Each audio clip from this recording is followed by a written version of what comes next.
Hi, my fabulous first graders. Today we're going to be reading A Bad Case of the Stripes by David Shannon.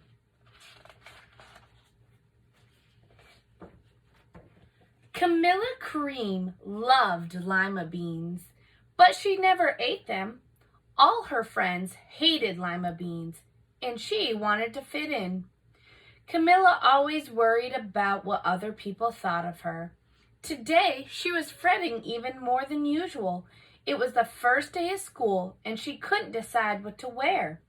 There were so many people to impress. She tried on 42 outfits, but none of them seemed quite right. She put on a pretty red dress and looked in the mirror. Then she screamed. Her mother ran into the room, and she screamed too.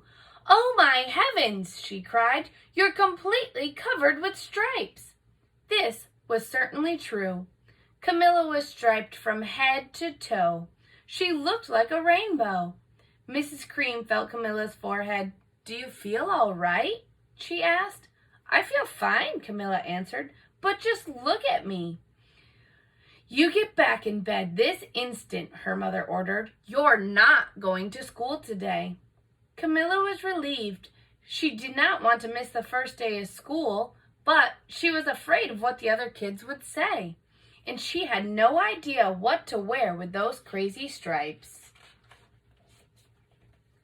That afternoon, Dr. Bumble came to examine Camilla. "Most extraordinary," he exclaimed. "I've never seen anything like it. Are you having any coughing, sneezing, runny nose, aches, pains, chills, hot flashes, dizziness, drowsiness, shortness of breath, or uncontrollable twitching?" "No," Camilla told him. "I feel fine."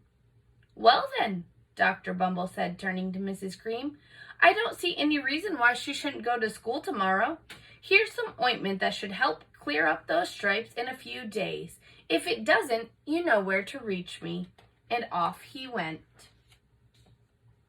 The next day was a disaster. Everyone at school laughed at Camilla. They called her Camilla Crayon and Night of the Living Lollipop. She tried her best to act as if everything were normal, but when the class said the Pledge of Allegiance, her stripes turned red, white, and blue, and she broke out in stars. The other kids thought it was great.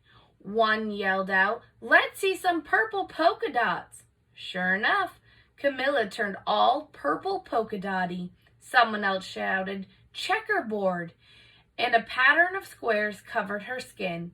Soon, everyone was calling out different shapes and colors, and poor Camilla was changing faster than you can change the channels on a TV.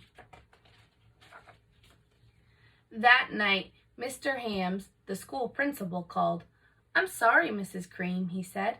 "I'm going to have to ask you to keep Camilla home from school. She's just too much of a distraction." "And I've been getting calls from other parents. They're afraid those stripes might be contagious." Camilla was so embarrassed. She couldn't believe that 2 days ago everyone liked her. Now, nobody wanted to be in the same room with her. Her father tried to make her feel better. "Is there anything I can get you, sweetheart?" he asked. "No, thank you," sighed Camilla. What she really wanted was a nice plate of lima beans, but she had been laughed at enough for one day. Well, yes, I see," Dr. Bumble mumbled when Mrs. Cream phoned the next day. "I think I'd better bring in the specialist. We'll be right over." About an hour later, Dr. Bumble arrived with 4 people in long white coats. He introduced them to the Creams. "This is Dr. Group, Dr. Sponge, Dr. Cricket, and Dr. Young." Then the specialist went to work on Camilla. They squeezed and jabbed and taped and tested. It was very uncomfortable. "Well, it's not the mumps," concluded Dr. Group. "Or the measles," said Dr. Sponge. "And definitely not chicken pox," put in Dr. Cricket. "Or sunburn," said Dr. Young. "Try these," said the specialist. They each handed her a bottle filled with different colored pills.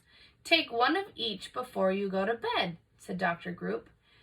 Then they filed out the door, followed by Dr. Bumble.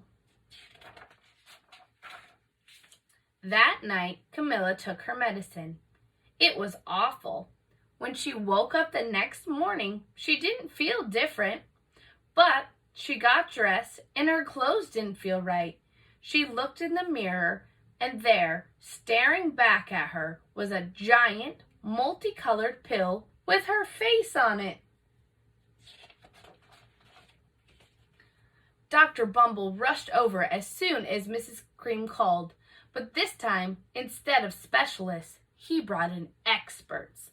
Dr. Gord and Mr. Mellon were the finest scientist minds in the land. Once again, Camilla was poked and prodded, looked at and listened to. The experts wrote down lots of numbers. Then they huddled together and whispered. Dr. Gord finally spoke. "It must be a virus," he announced with authority. Suddenly, fuzzy little virus balls appeared all over Camilla. "Or possibly from some form of bacteria," said Mr. Mellon.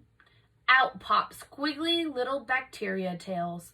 "Or it could be a fungus," added Dr. Grout. Instantly, Camilla was covered with different colors of fungus blotches. The experts looked at Camilla and then at each other. "We need to go over these numbers again back at the lab," Dr. Gord explained.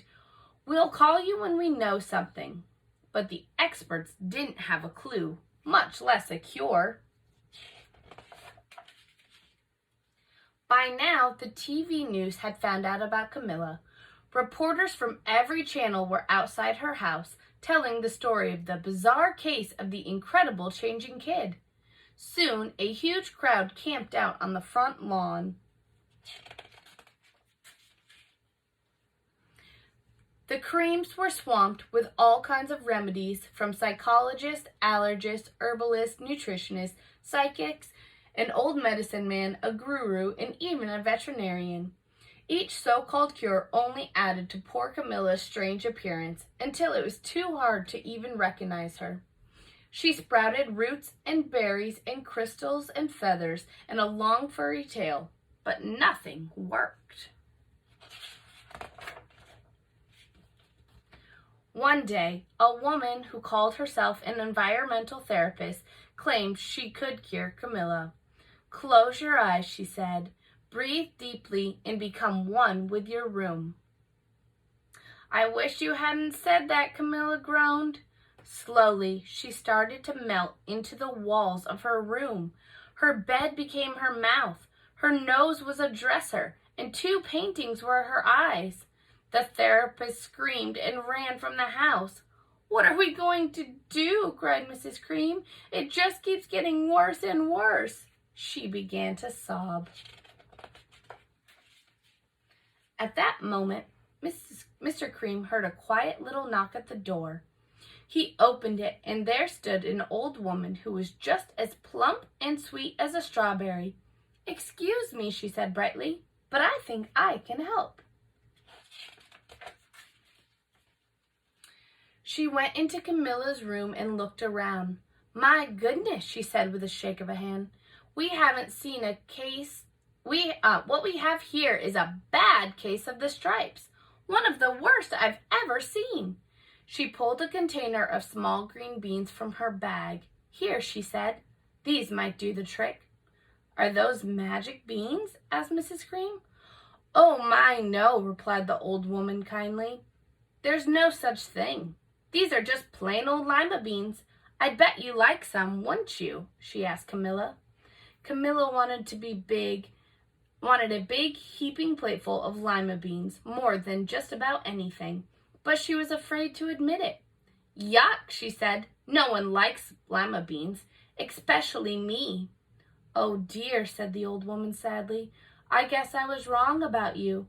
She put the beans back in her bag and started towards the door.